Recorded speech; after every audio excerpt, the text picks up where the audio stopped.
सत्तेचा गैरवापर करून देश चालवला जातोय। अदृश्य शक्तींनी संविधानाची चिरफाड केली। राजकारण भातुकलीचा खेळ नाही, राजकारणात नाती नसतात, विचारांच्या विरोधातील लढाई वैयक्तिक नाही असं सुप्रिया सुळेंनी म्हटलंय। भाजपसोबत जे उभे राहतील त्यांच्यासोबत वैचारिक लढाई असं देखील प्रत्युत्तर या दरम्यान खासदार सुप्रिया सुळे यांनी दिलं।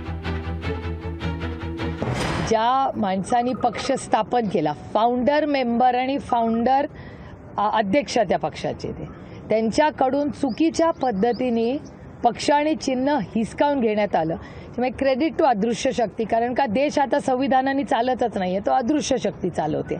आणि मी म्हणत नाही, महाराष्ट्राचे मुख्यमंत्रीच म्हणतात।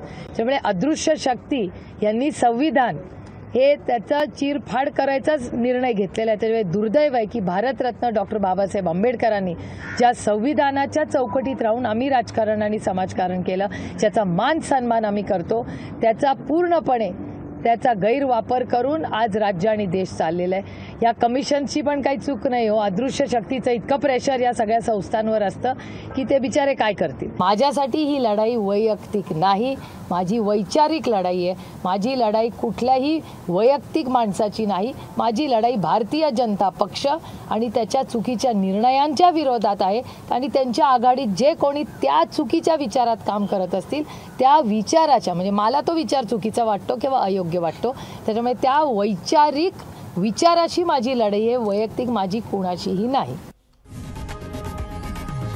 लोकशाही मराठी ऐका, पहा, जागरूक रहा।